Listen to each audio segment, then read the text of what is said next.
академического письма и методология научных исследований. Our today's topic is research methods. Contrastive and typological research methods. Modern research in the field of contrastive linguistics is characterized by the diversity of methods. Contrastive and typological research methods are as follows: stratification model, level model of the language, transformational generating grammar, case grammar, microlinguistic technique based on component analysis, contextual functional analysis, which has two aspects, qualitative and quantitative. Comparative study of the very general laws of discrepancies revealed by contrastive analysis. And the final one is error analysis. The researchers in this area study the interference of languages in the process of their parallel or alternate use in bilingual speech, both natural and artificial. The most effective way of comparative study of languages should be the analysis of parallel texts. Two main areas of research of parallel text can be distinguished like experiment and observation. The method of observation, analysis of existing translations, but not specially obtained during the study, can be called a natural linguistic experiment posed by the very practice of linguistic activity translation. The material is available translations of the same text into one or several languages, or versions of the translation of this text into the language made by different translators. There are two ways to select material for parallel translations. You can use translations from one of the mapped languages to another, and vice versa. In this case, matching is always unidirectional. Even if multiple pairs of languages are used, the result is a simple sum of individual bilingual comparisons. The key concept of linguistics correlated with a certain set of mental representations of a person about objects and phenomena of the surrounding world expressed in language, as well as with a set of representations about the person himself, is the term concept.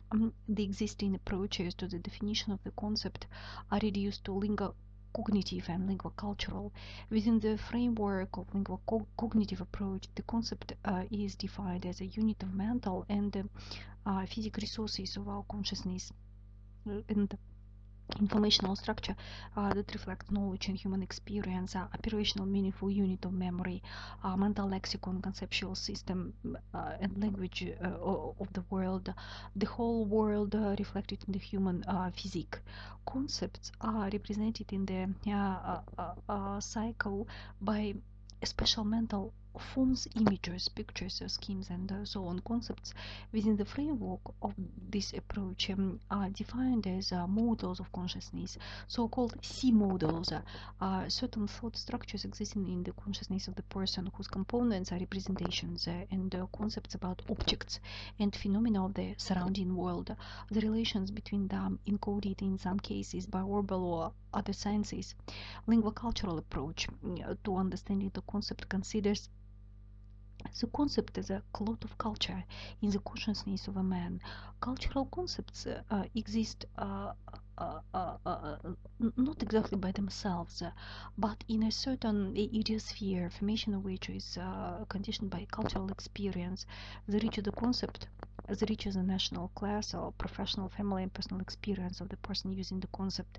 The audit set of concepts of the nation, the sphere of knowledge, sphere of thoughts, norms,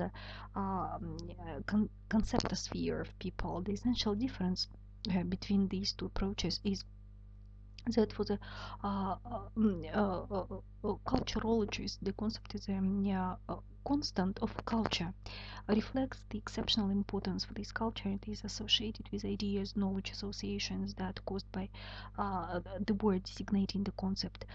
The number of cultural concepts, as a rule, is not numerous. At the same time, for linguists, the concept is a clearly delimited formation of consciousness associated with a mental lexicon.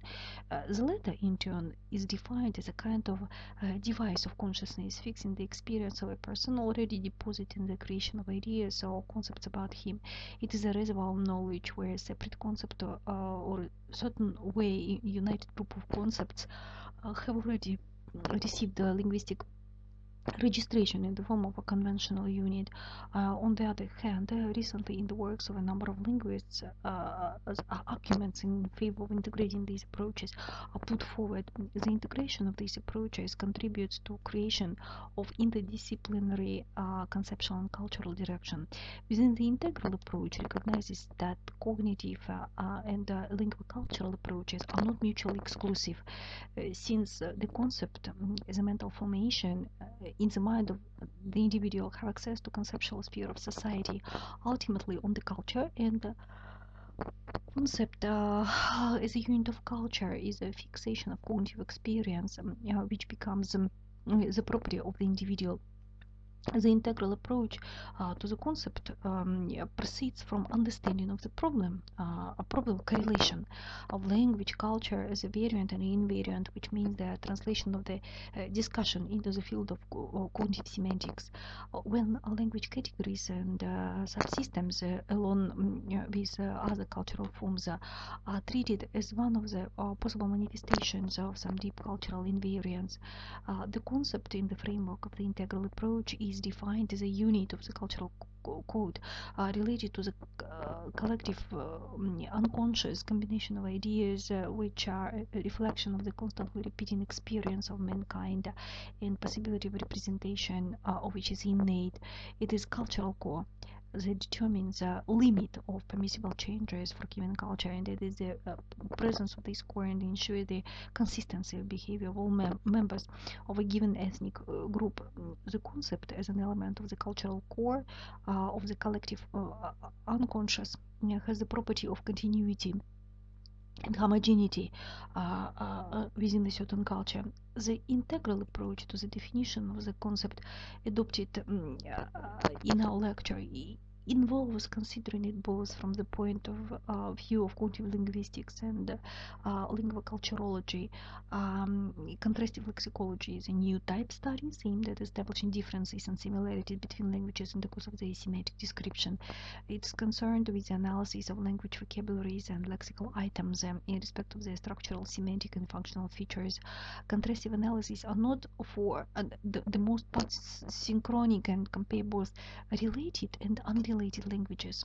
Lexicology is a branch of linguistics which studies the lexics of a given language. Lexics of a natural human language includes endless number, variety of items traditionally described as words. Its basic task is description of words and complex word equivalents in respect of their origin, development, and current use. Complex word equivalents together with single words form the object of lexicology. Contrastive lexicology is a new type of studies aimed at establishing facts of typological similarities and differences between related and unrelated languages. It's highly important to show a difference between сравнительный, сопоставительный, and contrastively. The first adjective means the method which could be used in analysis of related languages. The second means the same thing about unrelated languages. And the third one is connected with functioning of a native and the foreign language in synchrony. We should also distinguish between general lexicology, so-called particular lexicologies, which deal with individual languages. Lexicology studies the lexics or vocabulary of a given language. It includes historical lexicology, comparative lexicology, contrastive lexicology, applied lexicology. The subject of new contrastive lexical studies is a semantic analysis of paradigmatic and syntagmatic relationships between words in the languages under investigation that allows for comparison of their structural semantic properties, connotations, functional peculiarities. Contrastive lexicology deals with lexics in contrast as manifested in the development of the two unrelated languages. For example, Russian and English. Lexics includes an endless number of and a variety of words, and words are endowed with meaning. The range of meanings of would-be equivalent words in different languages may not conclude. Contrastive lexicology also covers a number of fundamental issues, such as lack of one-to-one correspondence between expression of contact, divergences in the semantic structure of the lexicons, variation in usage. There are also some decisive criteria in trying to estimate the relative range of lexics in contrast, socio-historical circumstances, borrowings, and the assimilation. Special characterological features of the ethnos that have developed as a result of its development, creativity, customs, lifestyle, value system, native language. In linguistics, national specificity is inextricably linked with concept of interlanguage equivalence. National specifics or words semantic equivalents are related concepts and are inversely proportional to each other.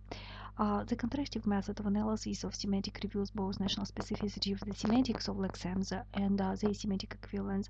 Both national specificity and semantic equivalence of tokens in a contrastive study can be objectively characterized through a set of formalized parameters presented in the form of indices. The semantic equivalence of contrasting pairs can be described using denotative, connotative, functional indices of lexical indices, based on which a conclusion can be made about optimal translation correspondence. Contrastive analysis of semantics allows us to calculate integral identity index of interlanguage lexical correspondences, which in turn allows us to identify complete nearest near and far matches, as well as the lack of correspondences, non-equivalent units. Create typology of interlanguage correspondences based on objective digital indicators.